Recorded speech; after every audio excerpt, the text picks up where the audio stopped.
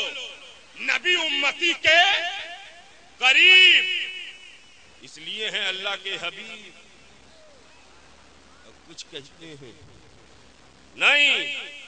نہیں, ہم نے کہا کیوں؟ کہا کیسے مانے؟ آپ کہتے ہیں نبی محفل میں ہیں, محفل میں قریب ہیں, امتی کے قریب ہیں, دیوانوں کے قریب ہیں, غلاموں کے قریب ہیں, ہم کیسے مانے؟ ہم نے کہا کیوں نہیں مانے گا؟ کہنے لگا نظر نہیں آتے ہیں, نظر نہیں آتے. ہم نے کہا پیش کر نظر, آئیں گے نظر. جو ہیں اہل نظر, جو ہیں اہل نظر. اور یہ بات میں جوش میں یہ جملہ ادا نہیں کر رہا ہوں, پورے ہوش میں کہہ رہا ہوں. پیروں کے پیر, اللہ روشن ضمیر, محبوب سبحانی, اللہ قطب ربانی, سیدنا شیخ عبد القادر جیلانی, سرکار غوث اعظم بغداد.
حضور کا نظارہ نیند میں خواب میں کر رہے تھے, میں سر کی آنکھوں سے نظارہ کر رہا تھا.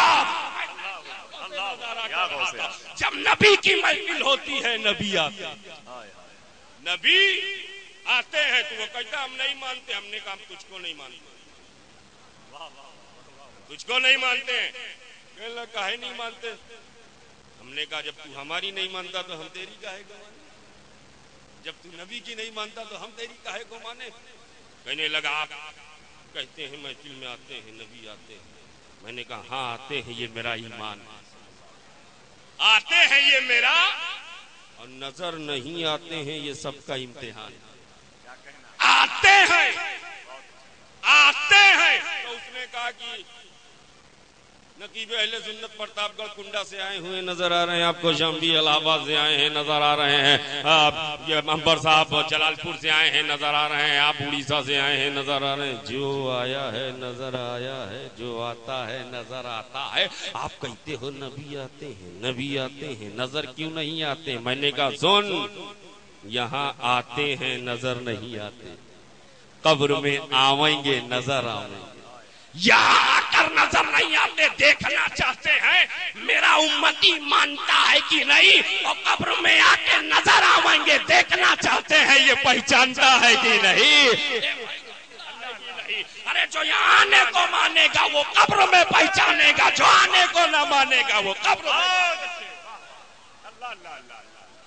مان جاؤ ساری دنیا کے سنی مسلمانوں پر ہم نے آنے کو بھی مانا ہے, انشاءاللہ قبر میں بھی پہچانے گے. قبر میں نبی یہاں بھی قریب ہے, نبی وہاں بھی قریب, زمین کے اوپر بھی قریب ہے, زمین کے نیچے بھی قریب ہے. اب دو ہی منزل تھوڑا ہے مومن کی, دو ہی منزل تھوڑا ہے کہ زمین کے اوپر اور نیچے.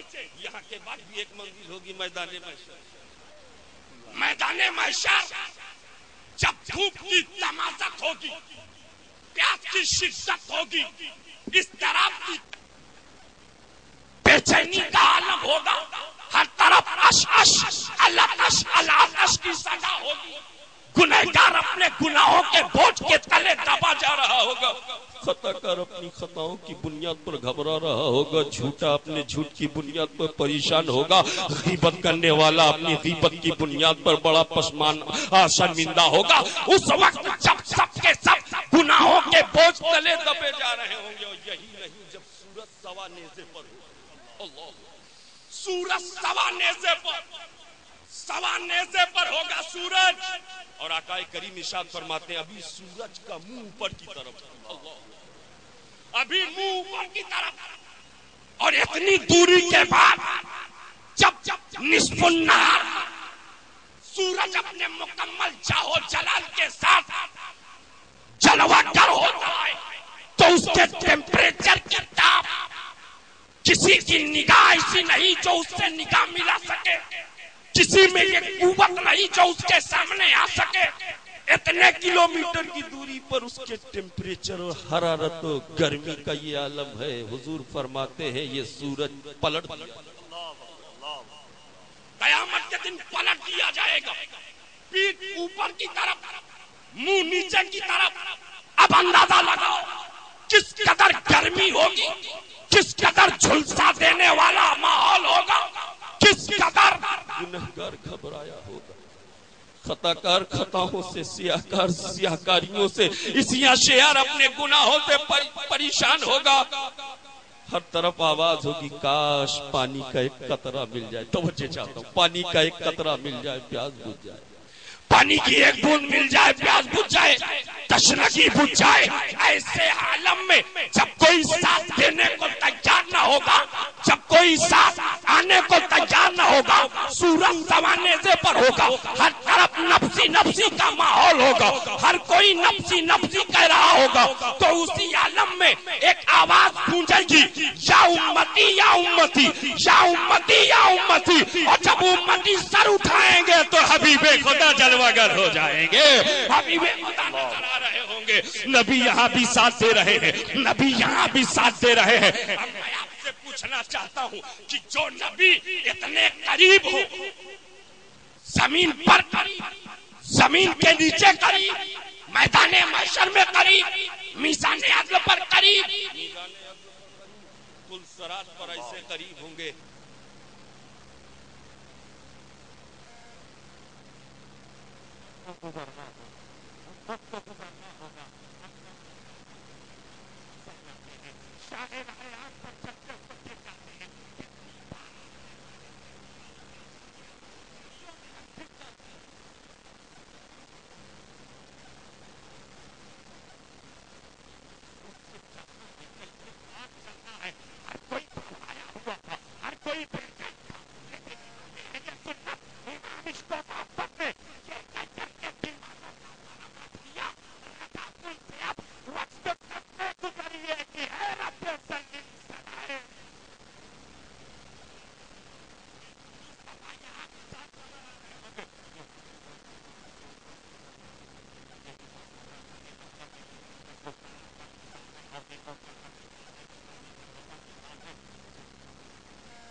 غیر مہذب، بدتمیز، الٹریٹ، جاہل ہے، بدماش ہے، باپ کے سامنے سگریٹ پی رہا ہے. کبھی کسی کو دیکھا ہے کہ استاذ بیٹھا ہو اور شاگرد حقہ لگائے بیٹھا ہو؟ اگر کوئی ایسا کرے تو آپ کیا کہو گے؟ یہ شاگرد وفادار نہیں. اگر کوئی مرید پیر کے سامنے گستاخی کرے تو آپ کہو گے یہ مرید وفادار نہیں. پتا چلا جو چیز پیر کو پسند ہے اگر وہی مرید پسند کرے تب تو مرید مراد ہوتا. جو چیز استاد کو پسند ہے وہی شاگرد کو پسند کرے تب تو شاگرد وفادار ہوتا. جو چیز والدین کو پسند ہو اگر بیٹا بھی وہی پسند کرے تب تو بیٹا مہذب ہوتا ہے. جو چیز نبی کو پسند ہو وہی امتی پسند کرے تب امتی سچا امتی ہوتا ہے. ہوتا ہے. اب مجھے بتاؤ نبی نے کیا پسند کیا ہے, نبی نے کیا نہیں پسند کیا ہے؟ ہم جو پسند کر رہے ہیں کیا نبی نے پسند کیا ہے؟ جہیز مانگ رہے ہیں کیا نبی نے پسند کیا ہے؟ مال کی ڈیمانڈ کر رہے ہیں کیا نبی نے پسند کیا ہے؟ ڈیمانڈنگ ڈاوری از پروہیبٹڈ ان اسلام, جو کہ ڈاوری کا طلب کرنا اور اس کی ڈیمانڈ کرنا اسلام میں حرام ہے, اس لیے کہ اسلام میں اس کی صورت ہی نہیں ہے.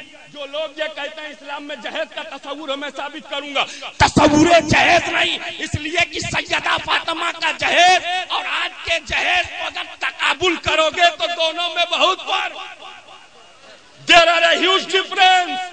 اس لیے کہ آج جو مطالبہ ہوتا ہے لڑکی کے باپ سے مطالبہ ہوتا ہے اتنا دو گے تو شادی ہوگی, گھر والوں سے مطالبہ ہو اتنا دو گے تو شادی ہو, یعنی لڑکا والا لڑکی والوں سے مانگتا ہے, لڑکا والا لڑکی والوں سے مانگتا ہے, لڑکا والا لڑکی والوں کو کو بلیک میل کرتا ہے اور ان سے طلب کرتا ہے 5 لاکھ ملے گا تو ہم شادی کریں گے, 10 لاکھ ملے گا تو ہم شادی کریں گے, 4 ویلر ملے گی تو ہم شادی کریں گے. آج یہ بیماری عام ہو رہی ہے جس کی بنیاد پر جب تک یہ نہ تھی تب تک تو صرف گیتا اور سیتا چل رہی تھی, اور جب سے یہ بیماری قوم مسلم میں آئی ہے تو آج فاطمہ اور عائشہ چلتی ہوئی نظر آ رہی ہے. اسی لعنت کی بنیاد پر دیکھیں اسلام میں جہیز کا تصور ہے کہ نہیں ہے, اسلام میں ڈاوری کا کوئی تصور ہے کہ نہیں ہے. تو یاد کرو میرے آقا جب سیدہ فاطمہ کا عقد کرنے کے لیے مولا علی سے آپ کا وقت قریب ہوا تو آپ نے مولا علی کو طلب فرمایا, اے علی مہر کے لیے کچھ ہے, اے علی مہر کے لیے کچھ ہے. سیدنا مولا کائنات عرض کرتے ہیں یا رسول اللہ کچھ بھی نہیں, کچھ بھی نہیں ہے. اتنا کہہ کے خاموش ہو گئے تو نبی نے فرمایا اے علی وہ زیرہ تو ہے, اے علی وہ زیرہ تو ہے.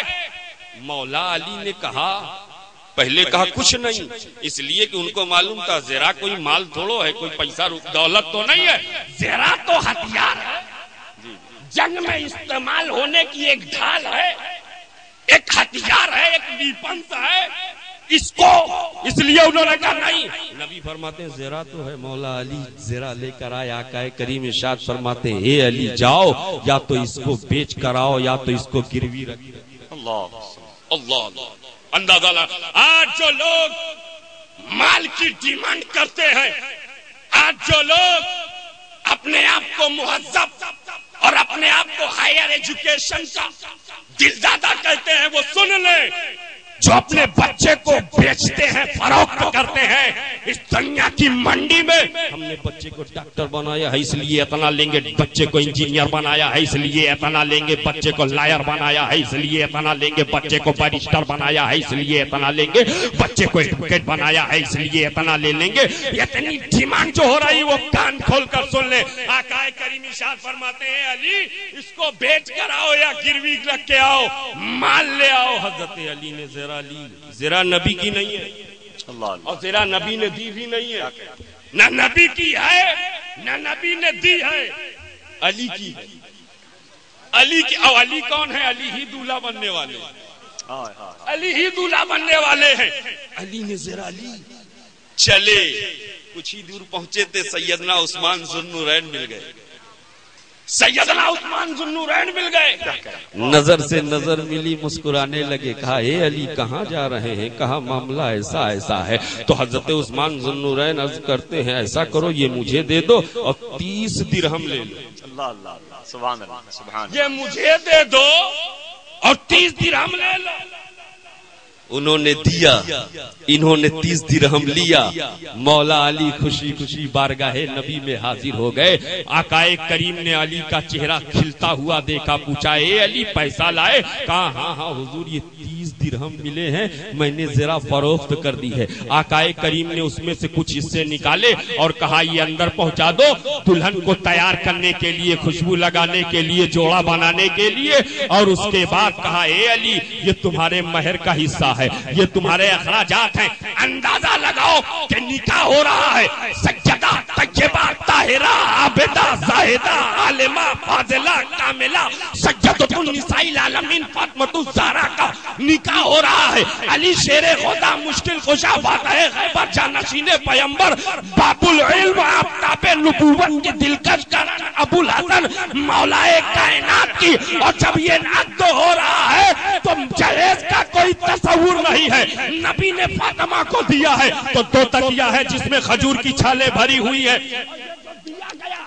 نبی نے گھر سے نہیں اسی مال سے دیا ہے جو علی لے کر آئے ہوئے ہیں, جو علی لے کر آئے ہوئے ہیں. 2 تکیا ہے جس میں کھجور کی چھالیں بھری ہوئی ہیں, ایک گدا ہے جس میں کھجور کی چھالیں بھری ہوئی ہیں, ایک مشکیزہ ہے جس میں پانی بھرنا ہے, اور ایک چکی ہے جس میں جو یا گیہوں پیسنا ہے, اور کچھ چند برتن ہے جو عطا کیے گئے ہیں. اب بتاؤ شادی ہو رہی ہے علی کی, شادی ہو رہی علی کی, اور اہتمام کر رہے ہیں مولا علی, اہتمام کر رہے ہیں مولا علی.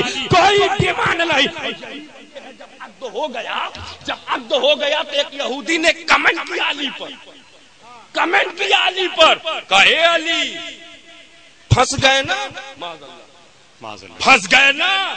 ارے ہمارے یہاں رشتہ کرتے تو مالا مال کر دیتے, ہمارے یہاں رشتہ کرتے تو مالا مال کر دیتے. وہاں کیا ہے کچھ ملا ہی نہیں, کچھ دیا ہی نہیں, وہاں کیا ملے گا. میں نے کہا اے ظالم تو نے سمجھا ہی نہیں وہاں کیا نہیں ملتا. مختار کائنات ہیں جو چاہے مانگے, میرے نبی حیات ہیں جو چاہے, میرے نبی حیات ہیں جو چاہے مانگے. اس نے کہا مولا علی بارگاہ نبی میں حاضر ہوئے, چہرے پر پرمردگی تھی. آقائے کریم نے جان لیا اے علی کیا بات ہے, چہرہ اترا ہوا ہے. حضرت علی نے فرمایا فلا یہودی کہہ رہا تھا کہ رشتہ اگر وہاں نہ کیا ہوتا تو آج مالا مال ہوتے. اتنا سنا میرے نبی نے کہا اے علی ذرا اپنی نظروں کو آسمان کی طرف تو اٹھاؤ. اور جیسے ہی چہرے کو علی نے آسمان کی طرف اٹھایا دیکھا کہ عرش اعظم کی بلندی پر ہیرو جواہرات سے لدے ہوئے گھوڑے نظر آ رہے ہیں. حضرت علی عرض کرتے ہیں یا رسول اللہ یہ کس کے لیے ہے؟ تو نبی فرماتے ہیں یہی تو فاطمہ کا جنت میں جہیز ہونے والا ہے, یہی تو ملنے والا ہے. علی آ رہے ہیں, مسکراتے ہوئے جا رہے ہیں, اور مسکراتے ہوئے جیسے ہی گھر پہنچے, جیسے ہی دستک دی سیدہ فاطمہ سے نظر ملی, ادھر یہ مسکرا رہے ہیں ادھر وہ مسکرا رہے ہیں, ادھر یہ مسکرا رہے ہیں ادھر وہ مسکرا رہی ہے. نظر نظر میں پتہ نہیں کیا کیا نظر ہو, نظر نظر میں پتہ نہیں کیا کیا نظر ہو گیا. سیدہ فاطمہ عرض کرتی ہیں میں بتاؤں یا آپ بتائیں گے؟ حضرت علی کہہ رہے ہیں کیا بتاؤں؟ کہا جو دیکھ کر آئے ہو, کہا جو آپ وہاں دیکھ رہے تھے میں یہاں سے اس کا نظارہ کر رہی تھی. ذرا اندازہ لگاؤ وہ نبی جس کو اللہ نے مختار کل بنایا ہو, وہ نبی جس کو اللہ نے ساری دولت کی کنجیاں عطا کی ہو, وہ نبی جس کو اللہ نے دارین کی نعمتیں عطا کی ہو, جس کو نعمت عظما کی شکل میں مبعوث فرمایا ہے. بتاؤ اس کے پاس کوئی کمی تھی؟ بتاؤ ان کے پاس کوئی کمی تھی؟ حقیقت تو یہ ہے ساری دولت ان کے پاس ہے, ساری دولت ان کے پاس ہے, سارے اختیارات ان کے پاس ہے, سارے تصرفات ان کے پاس ہے, سارا پاور ان کے پاس ہے. سب ہوتے ہوئے نبی نے نہ دیا, سب ہوتے ہوئے نبی نے نہ دیا, اس لیے کہ نبی کو معلوم تھا کہیں ایسا نہ ہو کہ آج میں دوں تو میرے غریب امتی کل پشیماں ہو. جب ان کے پاس دولت نہ ہو تو وہ یہ سوچ کر گھبرا جائیں کہ ہمارے نبی کی سنت تھی جہیز دینا, آج ہم نہیں دے پا رہے ہیں, آج ہم نہیں دے پا رہے ہیں تو وہ کہیں پسمردہ نہ ہو جائیں. اس لیے غریب امتیوں کو بچانے کے لیے اور مصطفیٰ نے یہ درس دینے کے لیے کہ اپنی بیٹی کو کچھ نہ دیا بلکہ علی کے مال سے دیا, تاکہ قیامت تک تو امتیوں کو معلوم ہو جائے کہ اگر دنیا کا کوئی امتی اپنے رسول کا سچا امتی ہے, سچا محبت کرنے والا ہے, کل کسی غریب بچی سے عقد کرے تو ڈیمانڈ نہ کرے بلکہ اپنے مال پر اس کا بھی اخراجات کرے, اپنے مال پر اس کو بھی سنبھالے, اپنے مال پر اس کو بھی رکھے, تاکہ دنیا کو معلوم ہو جائے سیتا گیتا کی طرح فاطمہ اور عائشہ جلنے سے محفوظ. اللہ اللہ. اور حضور نے فرمایا نکاح کو آسان کرو, زنا کو مشکل کرو. نکاح کو آسان کرو, زنا کو مشکل کرو، معاملہ برعکس ہو گیا، معاملہ بالکل اپوزٹ. ہم نے زنا کو آسان کر دیا، زنا کو معاذ اللہ آسان کر دیا، نکاح کو اتنا مشکل کر دیا ہے، اتنا مشکل کر دیا ہے. ابھی جب ہم لوگ آ رہے تھے تو انبر صاحب سے، ظفر صاحب کے تعلق سے نقیب اہل سنت نے پوچھا کتنے بچے ہیں، تو انہوں نے غالباً 3 یا 4 بچی بتایا، اور یہ بتایا کہ 2 یا 2 بچیاں شادی کے لائق ہیں، لیکن مال اتنا نہیں ہے، بہت مشکل سے اخراجات چل رہے ہیں. اگر آج قوم کے یہ غیور نوجوان اپنے نبی سے سچی محبت کا دم بھرنے والے اگر یہ ارادہ اور عہد کر لیں کہ ہم مال دیکھ کر دولت دیکھ کر کسی کے یہاں رشتہ نہیں کریں گے، ہم تو فاطمہ کی غلامی دیکھ کر رشتہ کریں گے، ہم تو کنیز فاطمہ کو اپنی شریک حیات بنائیں گے. اور حضور نے فرمایا اس سے بڑا کوئی کلاش نہیں ہے جو اپنا رشتہ اس جگہ اس لیے کرے کہ وہاں مال ملنے والا ہے. اس سے بڑا کوئی بھیکمنگا نہیں ہے، اس سے بڑا کوئی بھکاری نہیں ہے، اس سے بڑا کوئی بیگھر نہیں ہے، اس سے بڑا کوئی کلاش نہیں ہے. آج وہ لوگ جو جہیز کی ڈیمانڈ کر رہے ہیں، غور کریں کہ ہم کس چوراہے پر آ کے کھڑے ہو گئے ہیں، ہم کس پلیٹ فارم پر آ کے کھڑے. اور وہاں جو لوگ کرتے ہیں غیر اسلام میں، چونکہ وہاں بچیوں کے لیے والدین کی وراثت میں کوئی حق نہیں ہے، اس لیے وہاں خیرات کے طور پر جہیز کی شکل میں دے دیا جاتا، اس لیے اس کے بعد کچھ نہیں مل رہا ہے. اسلام تو ایسا آفاقی قانون ہے جہاں ماں باپ کی جائیداد میں لڑکوں کا حق ہے، وہیں بچیوں کو بھی حق دیا ہے، بچیوں کو بھی وارث بنایا ہے، اس لیے کہ ان کو اگر ایسے حالات پیدا ہو جائیں تو وہ بھی خود کفیل ہو سکے.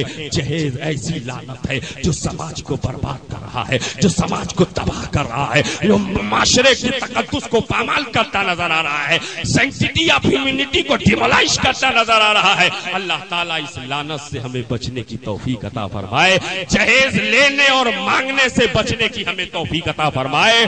اور وہ نوجوان بچے بھی عہد کرائیں کہ ہم جہیز کی لالچ میں رشتہ نہیں کریں گے، بلکہ اس کے اسلامی عادت و اطوار کی بنیاد پر ہم رشتہ کریں گے، اسلامی طریقہ کار کی بنیاد پر ہم رشتہ کریں گے.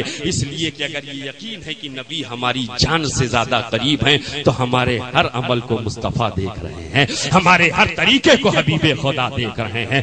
النبی اولا بالمؤمنین من انفسہم، نبی مومنوں کی جان سے زیادہ مومنوں کے قریب ہیں، مومنوں کی جان سے زیادہ مومنوں کی قریب ہیں. استغفر اللہ ربی من کل ذنب واتوب الیہ، اشہد ان لا الہ الا اللہ واشہد ان محمدا عبدہ ورسولہ وما علینا. سبحان اللہ، سبحان اللہ، سبحان اللہ، ماشاء اللہ. سامعین حضرات، ہمارے یہاں اسٹیج پروگرام جلسے کی نعت پاک، تقریر، قوالی کا audio video DVD cassette, memory card, chips میں ڈاؤن لوڈنگ، ہر کمپنی کا نیا mobile, accessories, HD videography, DJ sound system, decoration کے لیے تشریف لائیں. New national electric mobile world, royal computerised mixing lab, Dharamshala road, fancy market, Sasaram, ضلع روہتاس، بہار. Mobile number 7870243073. ہمارا دوسرا نمبر 9504262865.